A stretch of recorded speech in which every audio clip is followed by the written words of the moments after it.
Halo, selamat siang pemirsa. Kita bertemu kembali dalam program Landstalk, dialog siang khas Berita 1 bersama saya, Nasiti Lestari. Dan saya Wiki Adrian. Tema kami hari ini akan membahas mengenai update status dari Mirna terkait dengan kandungan sianida di tubuhnya.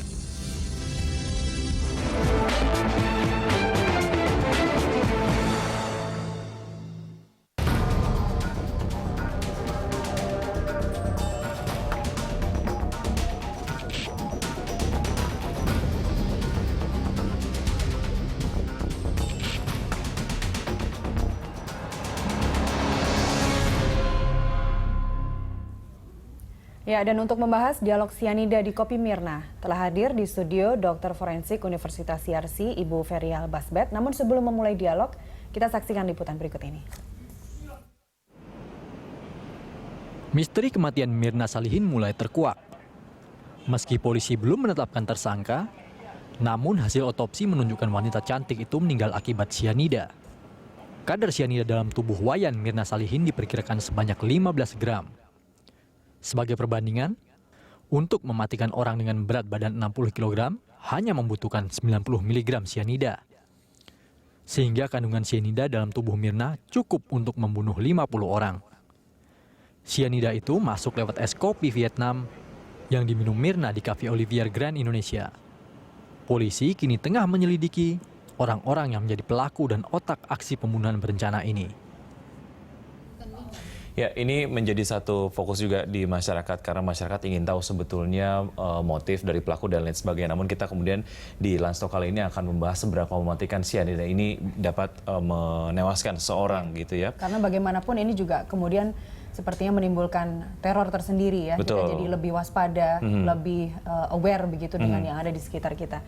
Ibu, jika tadi kita dengarkan bersama begitu ya, sebagai perumpamaan, dengan berat badan seorang manusia 60 kg, itu bisa dibunuh dengan hanya 90 mg. Sementara yang ada di tubuh Mirna, yang beratnya kurang dari itu, ditemukan 15 gram. Apa yang terjadi di sini sehingga reaksinya begitu sangat dahsyat begitu? Memang untuk dosis letal ya, dosis yang mematikan pada manusia itu individual sekali. Jadi individual memang belum ada penelitian berapa sih sebenarnya dosis yang sianida yang mematikan seperti itu. Yang ada itu dalam literatur diketahui dosis pada mencit, kelinci, dan lain-lain seperti itu. Nah, untuk pada manusia itu memang individual, bisa aja kecil mematikan atau mungkin agak lebih besar sedikit baru bisa mematikan seperti itu. Jadi beda-beda seperti itu. Selain sianida juga kemarin dilansir juga ada ditemukan arsenik ya. Betul, dalam ada lambungnya. Puslapor mengatakan bahwa untuk bisa memberikan efek letal sebegitu cepat seharusnya ada zat lain gitu ya. Arsenik dibilangnya seperti itu. Menurut Anda apa peran arsenik ini juga bisa mempercepat efek letal dari sianida ini atau seperti apa?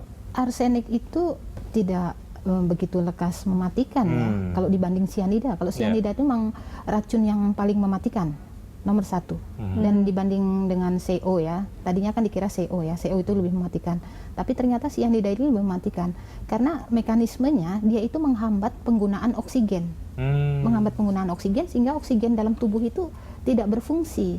Jadi ibaratnya seperti ayam mati di lumbung padi. Banyak oksigen tapi tidak berguna seperti itu. Oke. Dan apa namanya ini juga akhirnya ya dibilang sebagai salah satu penyebab meninggalnya Mirna. Oke.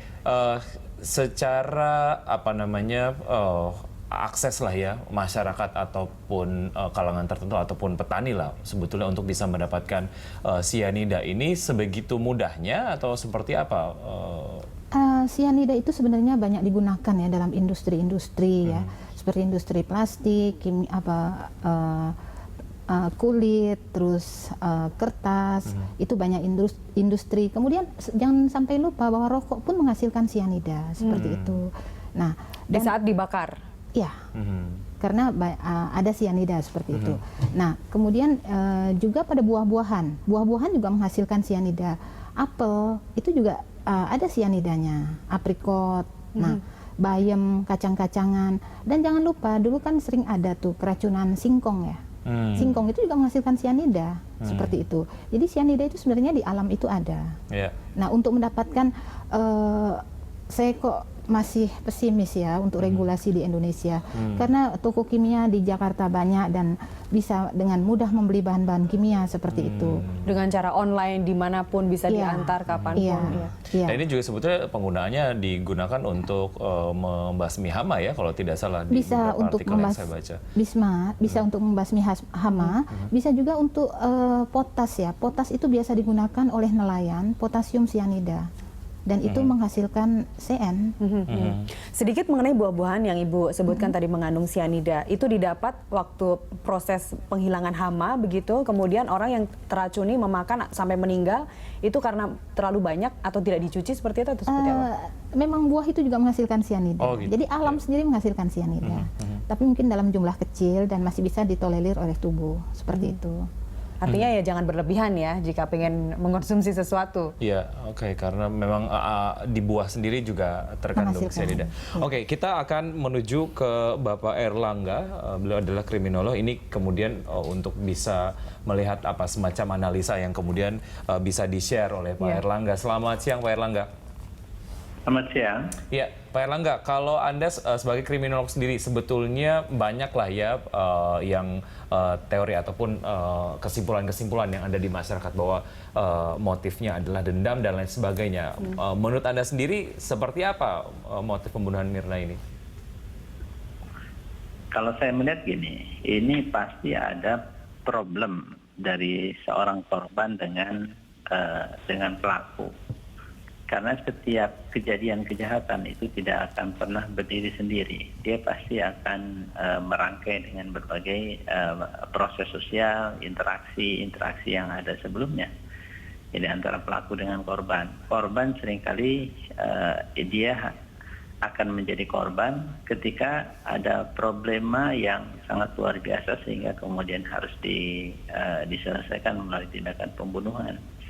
Orang seringkali pembunuhan itu dijadikan sebagai katarsis, ya, sebagai cara untuk bisa menyelesaikan masalah, ya. Masalah seringkali dianggap begitu sederhana, kemudian ada nilai pembenar orang untuk melakukan tindakan pembunuhan dengan sebuah cara membunuh, ya. Ya, Pak Erlangga. Ya. Pak Erlangga, dengan Anda melihat ada kandungan 15 gram di dalam tubuh Mirna begitu ya. Anda melihat pelaku ini seorang amatir sebab dengan menggunakan 90 mg pun sebenarnya juga sudah bisa membunuh begitu. Ya, kita begini, kalau seorang pelaku itu pasti dia akan tahu ya kadar atau misalnya pasti dia pengetahuan tentang sianida seberapa efektif ya dia akan bekerja secara efektif untuk bisa melakukan tindakan pembunuhan. Cuma problemnya ya orang kan seringkali dalam situasi tertentu dia kan hitung-hitungan situasi, hitungan cara dia bekerja, lalu kemudian seberapa banyak orang ada di dalamnya, lalu kemudian seberapa banyak lingkungan itu bisa dikontrol, ya, dan dia pasti akan memetakan sebelumnya. Jadi, bukan persoalan soal sianidanya berapa jumlahnya, ya itu pasti dia sudah ukur agar itu efektif, maka sebisa mungkin bahwa sianida itu akan bisa membunuh secara lebih cepat. Kan, Pak Erlangga, bagaimana dengan sebuah teori yang menyebutkan bahwa dalam kasus Mirna ini yang melakukan ataupun otaknya lah ya itu tidak berada satu meja saat kejadian itu terjadi. Menurut Anda analisa itu seperti apa, Pak Erlangga? Memang ini kan soal alibi ya. Soal alibi bagaimana seseorang menjadi pelaku. Pelaku itu kan ada pelaku yang utama, ada pelaku yang pendukung. Pelaku yang utama dia biasanya dia desainer. Bisa ada di tempat, bisa juga berada dalam kondisi jarak jauh. Ya, dan biasanya dia bisa juga sebagai eksekutor sekaligus juga desainer, tapi ada juga pihak lain yang menjadi eksekutor. Tapi secara motif lah ya ataupun mungkin secara alibi lah ya, mungkin atau tidak ketika kemudian dia yang menjadi otaknya, kemudian dia juga eksekutornya, mengingat ini kemudian akan menjadi sangat mudah untuk menangkap si pelakunya. tergantung bagaimana dia hitung-hitungan dia. Kalau misalnya kan seringkali melibatkan banyak orang akan sangat berisiko tinggi. Nah, semakin sedikit orang yang dilibatkan di dalam proses tindakan kejahatan, maka akan sangat lebih mudah mengontrolnya. Dalam kasus ini Pak Erlangga, kalau Anda menyebut terlalu banyak orang, artinya itu terlalu beresiko begitu, cukup dilakukan oleh sedikit orang, lebih dari satu orang pelakunya untuk kasus ini? Tergantung nanti hasil dari penyelidikan dari pihak kepolisian. Biasanya kalau tindakan pembunuhan berencana itu biasanya memang jarang dilakukan sendiri ya. Tapi biasanya dilakukan secara lebih dari satu atau berkelompok. Tapi tergantung problemanya, problema yang dihadapinya. Kalau makin sangat individualis, ya biasanya makin sedikit jumlah orang yang terlibat. Tapi makin bahwa problema itu adalah problema yang besar, biasanya juga melibatkan banyak orang. Ya. Sejauh ini belum ditentukan sebagai tersangka, namun kemudian masyarakat sudah sangat penasaran sekali gitu ya, dan mungkin sudah tidak sabar untuk mengetahui siapa tersangkanya. Kalau kita lihat dari sampai sekarang belum ditentukan tersangkanya apa, ini kemudian memang memerlukan waktu sekian lama ya Pak Erlangga ya? Memang polisi sekarang sangat hati-hati ya, lebih baik melepaskan seseorang tersangka daripada kemudian dia kena pra-peradilan ya. Jadi ini seringkali menjadi adagium yang bekerja di pihak kepolisian. Jadi sejauh mana pihak polisi punya sikap kehati-hatian. Sama halnya seperti kasus Aksena. Aksena itu kan udah begitu sangat lama, tapi kan kemudian baru belakangan diketahui siapa pelakunya, meskipun sebenarnya itu polisi, kalau dugaan saya sudah ada indikasi mengarah kepada seseorang. Ya. Jadi ini juga polisi akan sama halnya seperti kasus Angelin di Bali. Angelin di Bali juga kan polisi ingin menunjukkan bahwa secara organisatoris polisi punya rekam jejak bagus, punya sistem yang bagus, punya organisasi beberapa lembaga-lembaga pemantau, lembaga penyelidik, lembaga laboratorium yang bekerja secara simultan ya. Meskipun dalam kasus ini Pak Erlangga terdapat banyak alat bukti begitu yang kemudian akan menguatkan atau mengerucutkan kepada satu atau dua orang pelaku dari pembunuhan berencana ini, kita bisa sebut seperti itu. Ada cangkir, ada minuman yang masih, ada kopi yang masih mengandung sianida begitu. Itu juga termasuk membuat polisi juga semakin hati-hati meskipun alat buktinya sudah cukup begitu? Polisi seringkali melihat momen ya, apakah satu kasus kejahatan itu bisa diungkap atau diberitakan sekarang atau kemudian dinanti tunggu ada momen of the truth yang lebih baik gitu ya. Tentu dengan moment of the truth itu dengan seluruh bukti-bukti yang kuat. Baik, kita sama-sama tunggu moment of the truth tadi. Apa motifnya, apa alibinya. Terima kasih Pak Erlangga atas waktunya sudah berbincang bersama kami. Selamat siang. Ya, pemirsa, kami akan segera kembali usai jeda, tetap di Line Stop.